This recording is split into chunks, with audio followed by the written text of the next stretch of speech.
Hello everyone, welcome to the GS study. आज हम लोग देखेंगे नेशनल ह्यूमन राइट्स कमीशन के बारे में। देखिए, जितना भी हम लोगों का इंडिया का स्टैट्यूटरी बॉडी है उसको हम लोग एक एक करके सारा देखेंगे। ये होगा इसका पहला वीडियो। आगे चल के हम जितना भी हम लोगों का स्टैट्यूटरी बॉडी सब है जो कि कॉन्स्टिट्यूशनल नहीं है वो सबको हम लोग डिस्कशन करेंगे। आप लोगों को अगर कॉन्स्टिट्यूशनल का जितना भी बॉडी है उसको चाहिए तो आप कमेंट बॉक्स में लिख सकते हैं ताकि उसमें भी हम लोग वीडियो ला सके नया नया। आप लोग अगर चैनल में नए हैं तो चैनल को सब्सक्राइब कर सकते हैं ताकि जितना भी नया वीडियो हो आपको तुरंत जानकारी मिल जाए और आप लोग सारा नॉलेज गेन कर पाए। उसके बाद हम लोग पहले देखेंगे नेशनल ह्यूमन राइट्स कमीशन जो हम लोगों का इंडिया में पास हुआ था, उसका बैकग्राउंड क्या था। देखिए, ह्यूमन राइट्स जो ये कॉन्सेप्ट है ये मेनली वर्ल्ड वॉर सेकेंड जो था उसके बाद आया था। जो दोनों वर्ल्ड वॉर हुआ था उसमें ह्यूमन राइट्स का काफ़ी वायोलेशन हुआ था और सेकेंड वर्ल्ड वॉर जो हुआ था वो काफ़ी भयंकर था और काफ़ी उसमें डिस्ट्रक्शन हुआ था। और बहुत सारे आप लोग तो हिटलर का नाम सुने होंगे या नाजीज का उसका जो पार्टी था वो लोग काफ़ी ज्यूस जो कम्युनिटी था उन पर अत्याचार किए थे। ये जापानीज जो थे वो लोग चाइनीज पे बहुत सारे जो है एट्रोसिटी उन लोगों का चल रहा था और काफ़ी दूसरा भी जितना भी देश थे जो जहाँ पे वॉर होता है, वॉर क्राइम बहुत हुआ था। तो उसके बाद जाके ये जो यूनाइटेड नेशन बनता है उसके बाद 1945 में, उसके बाद जो ये कॉन्सेप्ट आया था ह्यूमन राइट्स की। ह्यूमन राइट्स है क्या? ह्यूमन का कुछ नेचुरल राइट्स होता है जो राइट्स की उनसे कोई नहीं छीन सकता। तो यूनिवर्सल डिक्लेरेशन हुआ था ह्यूमन राइट्स। कब हुआ था ये 10 दिसंबर 1948 को हुआ था, पेरिस में हुआ था। ये United nation general assembly, short form में इसको यूएनजी भी बोला जाता है, उसका रिजोल्यूशन पास हुआ था।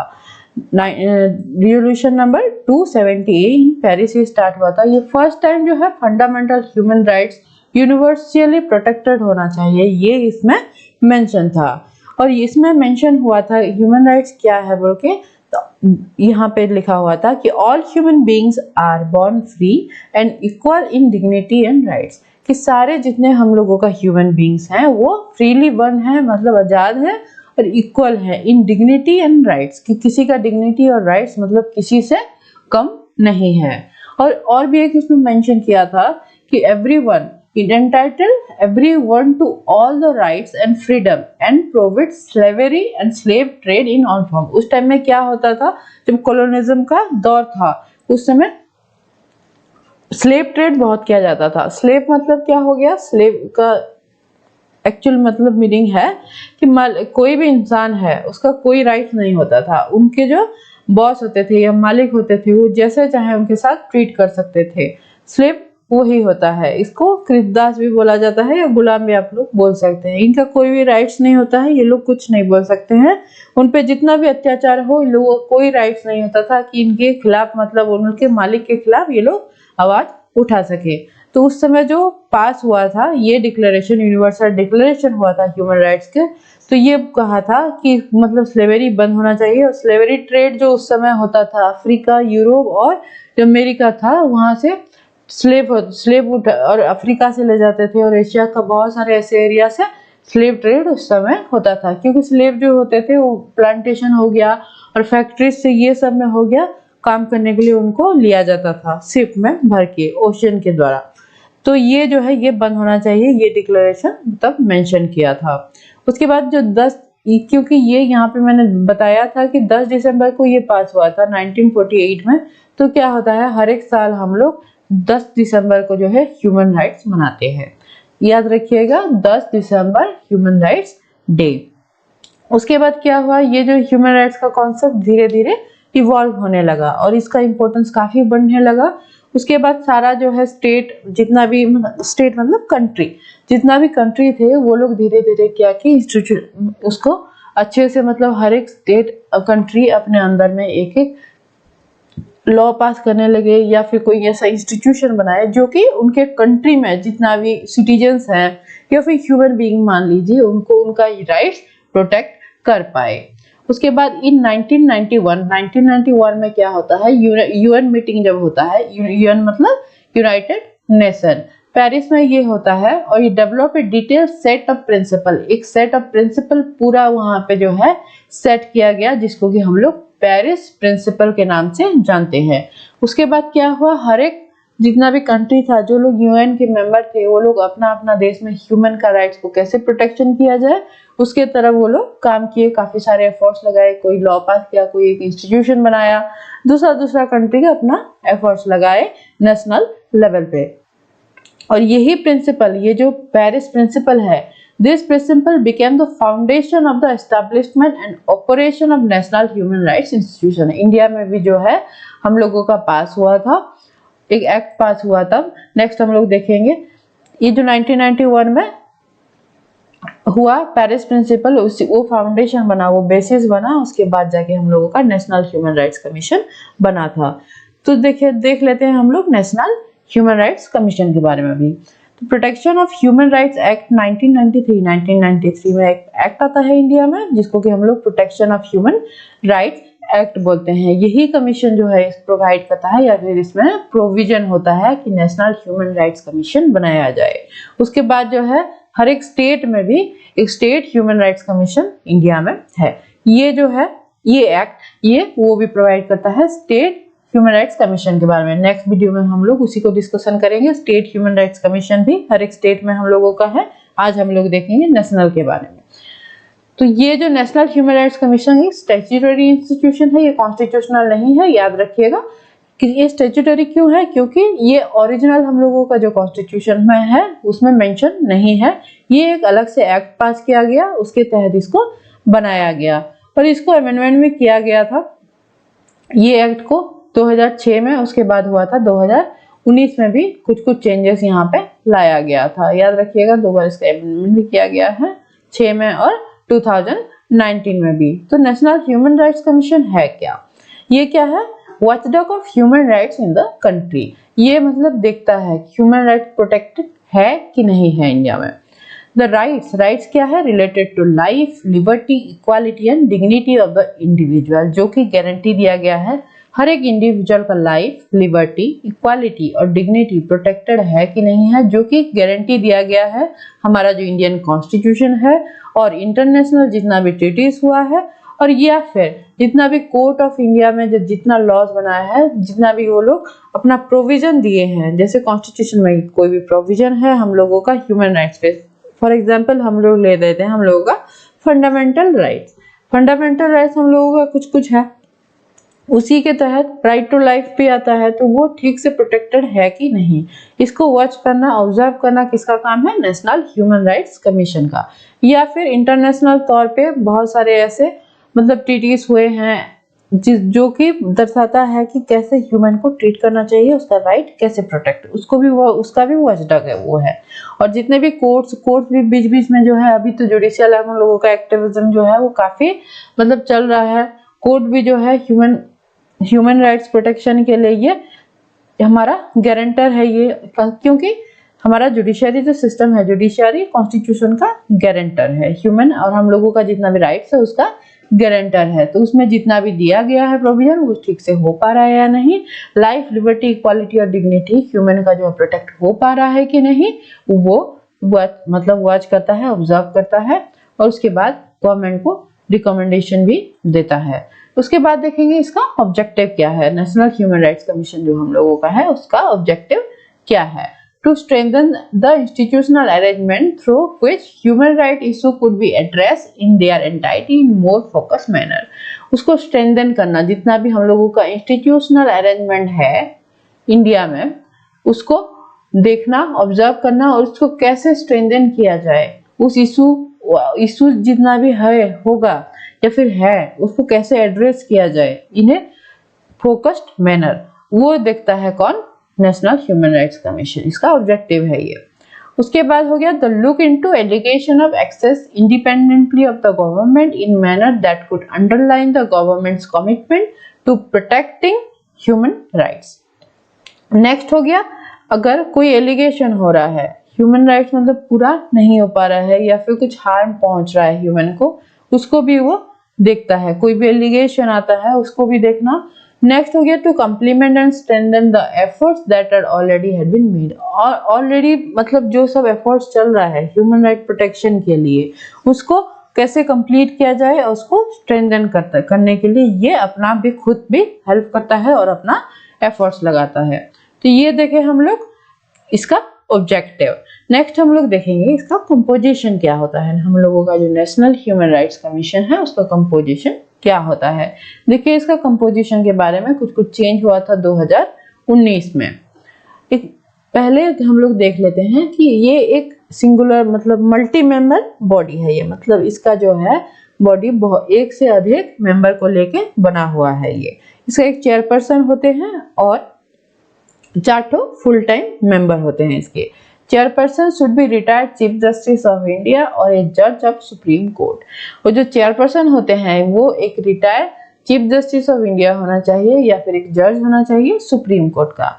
और बाकी जो 4 मेंबर होते हैं वो उनमें से एक मेंबर जो है शुड बी सर्विंग और रिटायर्ड जज ऑफ सुप्रीम कोर्ट और सर्विंग और retired chief justice of high court होना चाहिए। और बाकी जो 3 मेंबर होते हैं वो उनमें से एक जैसे भी हो एक वुमेन होना चाहिए उसमें एटलीस्ट 1 और उन लोगों को नॉलेज होना चाहिए and practical experience with respect to human rights पे जिसका नॉलेज हो और एक्सपीरियंस हो। ये 3 जो मेंबर हैं जिनमें से इंक्लूडिंग 1 वुमेन, तो इन लोगों का एक्सपीरियंस होना चाहिए।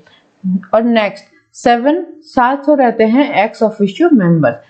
एक्स ऑफिशियो मेंबर रहते हैं इसका 7 फुल टाइम मेंबर। हम लोग देखे अभी कौन कौन रहते हैं। Chairperson of national commission of minorities, chairperson ये भी है, ये जितना भी कमीशन दिया हुआ है इसमें ये जो सब दिया हुआ है इसमें चेयरपर्सन है सब। चेयरपर्सन ऑफ पहले तो है जितना हम लोगों का national commission of for minorities है उनके chairperson, chairperson of national commission for SC, chairperson of national commission for ST, chairperson of national commission for women और नेशनल कमीशन जो है बैकवर्ड क्लास यहाँ पे लिखा हुआ है शॉर्ट फॉर्म में, और जो नेशनल कमीशन फॉर प्रोटेक्शन और चाइल्ड राइट्स के हैं इनके सारे जो है चेयरपर्सन जो है वो भी मेंबर होते हैं ex officio member national human rights commission का। क्योंकि यहाँ पे जितना भी दिया हुआ है माइनॉरिटीज है हो गया एससी एसटी वुमेन ये सब वल्नरेबल सेक्शन में आते हैं इंडिया का। उसके बाद chief commissioner of person with disability का जो कमिश्नर है हम लोगों का उसका चीफ कमिश्नर जो होते हैं वो भी इसके मेंबर होते हैं। क्योंकि ये सबसे जो है बैकवर्ड मतलब मान लीजिए सेक्शन होते हैं हमारे सोसाइटी का, एससी एसटी वुमेन हो गया और जितना बैकवर्ड क्लास हो गया, चाइल्ड राइट्स पे जो हम लोग कमीशन है उसके भी इसीलिए चेयरपर्सन उसमें रहते हैं। अब देखेंगे अपॉइंटमेंट कैसे होता है। जितने भी मेंबर हैं वो प्रेसिडेंट के द्वारा अपॉइंट किए जाते हैं और रिकमेंडेशन पे प्रेसिडेंट इनको एक 6 मेंबर कमेटी होता है उनका रिकमेंडेशन जो होता है उसी बेसिस पे प्रेसिडेंट इनको अपॉइंट करते हैं। वो जो 6 मेंबर बॉडी होता है या फिर कमेटी होता है ये किन किन से बनाया जाता है देख लेते हैं। This committee is comprised of Prime Minister, the Speaker of Lok Sabha, the Deputy Chairman of Rajya Sabha and the Leader of Opposition of both the houses। राज्य सभा के भी और लोकसभा के दोनों के leader of opposition and the central home minister. हमारा centre का जो है होम मिनिस्टर, ये 6 जन जो है मिलके एक कमेटी बनाते हैं और यही लोग रिकमेंड करते हैं कि इनको जो है नेशनल ह्यूमन राइट्स कमीशन का मेंबर के तौर पे प्रेसिडेंट अपॉइंट करें। नेक्स्ट हम लोग देखेंगे टर्म ऑफ ऑफिस।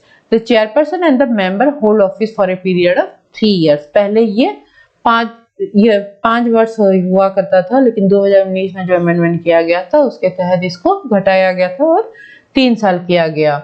या फिर एज जब तक वो लोग 70 साल के ना हो जाएं, सपोज कोई मतलब 69 ईयर में इसमें ज्वाइन करता है तो उसको जब अगर उसका टेन्योर खत्म नहीं भी होता है लेकिन उनको जो 70 ईयर हो जाएगा तो उनका रिटायरमेंट हो जाता है। या फिर इनमें से दोनों में से पहले कोई भी आ सकता है। और कोई सपोज 65 ईयर में ज्वाइन कर रहा है वो तो पूरा जो है 3 साल वो एज ए मेंबर या फिर चेयरपर्सन रहेगा, उसके बाद जाके रिटायर करेगा।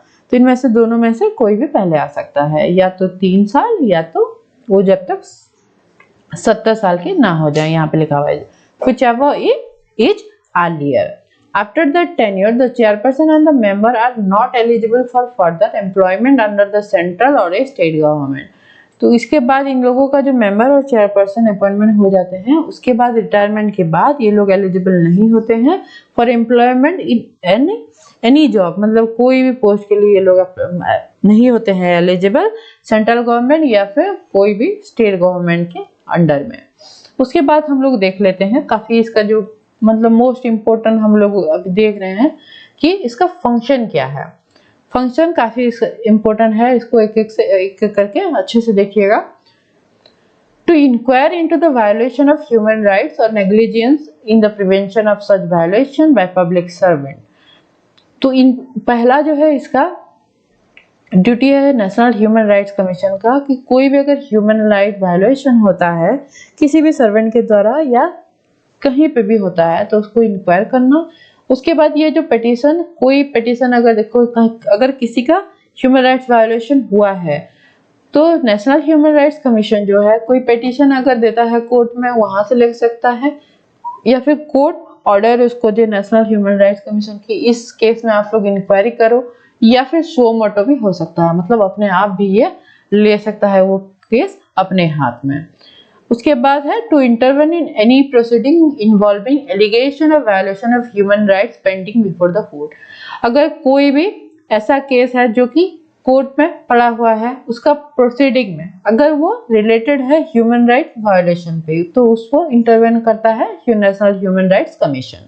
उसके बाद हो गया तो visit jail and detention place या फिर जेल में इसको विजिट करता है नेशनल ह्यूमन राइट्स कमीशन, क्या स्टडी करने के लिए द लिविंग कंडीशन कैसा है इनमेट्स का या फिर कैसे इंप्रूव करना चाहिए उसके बारे में रिकमेंडेशन देता है ये गवर्नमेंट को।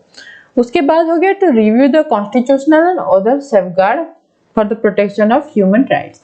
ये रिव्यू करता है जितना भी कॉन्स्टिट्यूशनल और हम लोगों का लीगल सेफगार्ड सब है for protection of the human rights, इसको रिव्यू करता है ये, और अगर कोई इम्प्रूवमेंट होना चाहिए या फिर कोई भी सोल्यूशन इसका होता है या कुछ डेवलप उसमें करना है तो ये कुछ मेजर रिकमेंड करता है ये गवर्नमेंट को ताकि इसका अच्छे से इम्प्लीमेंटेशन हो पाए।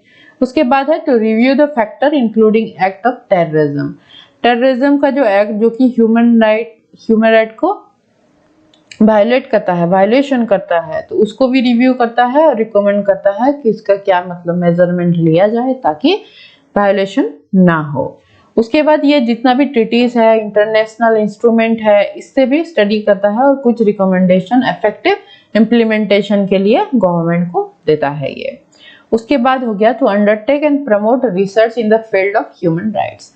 ये क्या करता है उसके बाद नेशनल ह्यूमन राइट्स कमीशन का और भी एक ड्यूटी है कि ये जितना सारा हम लोगों का ह्यूमन राइट्स पे स्टडी चल रहा है, स्टडी भी खुद भी करता है और रिसर्च प्रमोट रिसर्च अगर कोई कर रहा है तो उसको प्रमोट भी करता है ये ह्यूमन राइट्स मतलब कैसे अच्छे से प्रोटेक्शन हो पाए और अच्छे से बजाय रहे, ह्यूमन राइट्स का वायलेशन ना हो। उसके बाद ये करता है spread human rights literacy. Human right literacy को स्प्रेड करना और एक अवेयरनेस क्रिएट करना टू सेफगार्ड जितना हम लोगों को है। जैसे बहुत सारे यहाँ पे होते हैं पर्टिकुलरली इंडिया में, मान लीजिए ऐसा बहुत सारे लोग हैं जिनको नहीं पता कि ह्यूमन राइट्स नाम का कुछ है या फिर हम लोगों को लीगली और कॉन्स्टिट्यूशनली हम लोगों को प्रोटेक्शन खुद प्रोवाइड किया गया है या ह्यूमन राइट्स क्या होता है, एक डिग्निफाइड लाइफ जीना भी ह्यूमन राइट्स है। तो वो मतलब अवेयर करता है उन लोगों को, या फिर ह्यूमन राइट्स का जो है लिटरेसी को प्रमोट करने में, रिसर्च करने में, उसमें इसमें भी ये हेल्प करता है। और नेक्स्ट होता है जितना भी एनजीओ हम लोगों का काम कर रहे हैं इन मतलब इसी फील्ड में जो ह्यूमन राइट्स प्रोटेक्शन के फील्ड में, उनका भी जितना एफर्ट्स वो लोग जितना भी काम कर रहे हैं उसको एनकरेज करना। और बाकी भी जो अदर जो है फंक्शन होता है नेसेसरी होता है ह्यूमन राइट प्रोटेक्शन के लिए, उसको भी जो है निभाना नेशनल ह्यूमन राइट्स कमीशन का ड्यूटी है। उसके बाद ये देख लेते हैं इसका एनुअल रिपोर्ट ये किसको सबमिट करता है। एनुअल रिपोर्ट कमीशन सबमिट करता है सेंट्रल गवर्नमेंट को। अगर कोई स्टेट गवर्नमेंट जो है, कोई स्टेट और जो है स्टेट हम लोगों का कमीशन है ह्यूमन राइट्स का, वो स्टेट गवर्नमेंट को करता है और नेशनल ह्यूमन राइट्स कमीशन करता है सेंट्रल गवर्नमेंट को। उसके बाद देखिए कि जो सेंट्रल गवर्नमेंट का होता है, सेंट्रल गवर्नमेंट क्या करता है, हम लोगों का जो पार्लियामेंट में उस रिपोर्ट को पेश करता है। पार्लियामेंट क्या हो गया, पार्लियामेंट में 2 हाउस है, एक है राज्यसभा और एक है लोकसभा। दोनों में जो है इसको पेश किया जाता है, read down before both the house. उसके बाद क्या होता है, उसमें एक मेमोरेंडम भी होता है कि ये जो नेशनल ह्यूमन राइट्स कमीशन जितना भी हम लोगों को रिकमेंडेशन दिया था, गवर्नमेंट को जितना भी रिकमेंडेशन दिया था, उसको एक्शन किस किस पे लिया गया और किस किस पे नहीं लिया गया, वो मेमोरेंडम में ये सब मेंशन होता है। और जो सब रिकमेंडेशन को नहीं किया गया, एक्शन के तौर पे उसको नहीं किया गया, क्यों नहीं किया गया, उसका रीजन भी उसमें लिखा हुआ रहता है। तो याद रखिएगा, सेंट्रल गवर्नमेंट को ये करता है अपना रिपोर्ट सबमिट। उसके बाद देख लेंगे कुछ limitation. National human rights commission का कुछ लिमिटेशन भी है। पहला तो ये है कि इसका कोई अपना मैकेनिज्म नहीं है फॉर इन्वेस्टिगेशन। इन्वेस्टिगेट करने के लिए ये रिलाई करता है, डिपेंड करता है पुलिस, स्टेट का जो पुलिस फोर्स होता है या सेंटर का पुलिस फोर्स होता है, उस पर ये डिपेंड करता है। और बाकी जो इन्वेस्टिगेशन करने के लिए जितना एजेंसी है उन पे ये डिपेंड करता है। अपना इसका खुद का कोई भी मैकेनिज्म या कोई भी इंस्टीट्यूशन नहीं है। उसके बाद नेशनल ह्यूमन राइट्स कमीशन क्या होता है, उसका जो है जितना भी खाली रिकमेंडेशन दे सकता है विदाउट पावर टू एनफोर्स। तो लेकिन कोई भी जो उसका रिकमेंडेशन अगर पूरा नहीं भी किया जा सकता है, गवर्नमेंट के द्वारा नहीं किया जा सकता, तो कुछ नहीं कर सकता। उसके बाद वो एनफोर्स भी खुद नहीं कर सकता उस डिसीजन को। इसीलिए बोला जाता है कि many times national human rights commission is used eight post retirement destination for जज एंड ब्यूरोक्रेट्स। तो पोस्ट रिटायरमेंट जब हो जाता है जज का और ब्यूरोक्रेट्स का, तो ये वो डेस्टिनेशन होता है, उसी का मेंबर ये लोग बन जाते हैं और इनका कुछ कुछ पॉलिटिकल जितना इंटरेस्ट होता है उसको पूरा करने के लिए ये भी कभी कभी जो है इस पे क्रिटिक किया जाता है। उसके बाद नेक्स्ट है इनएडिक्वेसी ऑफ फंड सफिशिएंट नहीं होने के कारण इसका जो वर्किंग है काफी हैम्पर होता है ये। उसके बाद क्या है कि लार्ज नंबर ऑफ ग्रीवेंसेस गो अनएड्रेस। क्यों? बहुत सारा जो ऐसे इशू आते हैं, केसेस आते हैं जिसको कि एड्रेस नहीं किया जाता है नेशनल ह्यूमन राइट्स कमीशन के द्वारा। क्योंकि नेशनल ह्यूमन राइट्स कमीशन जो है वो इन्वेस्टिगेट नहीं करता, कोई भी कंप्लेंट रजिस्टर भी नहीं करता है अगर वो जो इंसिडेंट हुआ है 1 साल उसके बाद बीत जाता है। तो अगर कोई इंसिडेंट हुआ है, अगर 1 साल के अंदर में उसका रजिस्ट्रेशन होता है, वो कंप्लेंट रजिस्टर्ड होता है, तब जाके नेशनल ह्यूमन राइट्स कमीशन के पास पावर होता है कि उसको वो इन्वेस्टिगेट कर पाए। 1 साल बीत जाता है तो नहीं होता है। उसके बाद है government often outright reject the recommendation of the NHRC and there is partial complementation to this recommendation। तो क्या होता है, बहुत बार ऐसा होता है कि गवर्नमेंट जो है आराम से, क्योंकि कोई भी बाइंडिंग ऑर्डर नहीं है इसका, बस रिकमेंड कर दिया है ये, तो गवर्नमेंट क्या होता है काफी बार ऐसा होता है कि रिजेक्ट कर देता है जितना भी रिकमेंडेशन होता है, या फिर पूरी तरह से नहीं उसको मानता है, आधा मतलब कंप्लेंस उसका हुआ, पूरा नहीं हुआ। और स्टेट का जो ह्यूमन राइट्स कमीशन होता है वो क्या होता है, नहीं मांग सकता है कोई भी इंफॉर्मेशन नेशनल गवर्नमेंट को, which means they are implicitly denied the power to investigate arm force under the national control. क्योंकि आर्म फोर्स जो होता है वो नेशनल गवर्नमेंट के अंडर में होता है, लेकिन स्टेट का जो ह्यूमन राइट्स कमीशन होता है वो कोई इंफॉर्मेशन सेंट्रल गवर्नमेंट को नहीं मांग सकता। तो ये क्या हुआ, आर्म फोर्स के द्वारा जितना भी ह्यूमन राइट्स वायोलेशन किया जाता है उसको एड्रेस नहीं कर सकता है ये। नेक्स्ट इसमें लिखा भी हुआ है, देखिए, national human rights commission power related to violation of human rights by arm force have largely restricted ही है कि ये नहीं कर सकता है आर्म फोर्स को। और ऐसा बहुत सारा प्रोविजन भी है कि आर्म फोर्स के द्वारा जो वायोलेशन होता है उसको वो एड्रेस नहीं कर पाता है। तो ये रहा इसका लिमिटेशन के बारे में। लेकिन ऐसा नहीं है कि नेशनल ह्यूमन राइट्स कमीशन जो है कुछ भी नहीं करता है। जब भी ह्यूमन राइट्स वायोलेशन होता है ये अपना आवाज उठाता है, और काफी मतलब इम्पोर्टेंट है ये for the protection of the human rights in our country. तो ये हम लोग आज टोटल देखे नेशनल ह्यूमन राइट्स कमीशन के बारे में, इसका कंपोजिशन, इसका बैकग्राउंड, टोटल हम लोग ओवरऑल इसका सारा इंफॉर्मेशन देख लिए। नेक्स्ट में हम लोग देखेंगे स्टेट ह्यूमन राइट्स कमीशन के बारे में, और बाकी भी जितना स्टैट्यूटरी बॉडी है उनके बारे में धीरे धीरे करके सारा हम लोग कंप्लीट करेंगे। वीडियो अच्छा लगे तो आप लाइक जरूर कीजिएगा और चैनल को सब्सक्राइब करना ना भूलिएगा। Thank you for watching.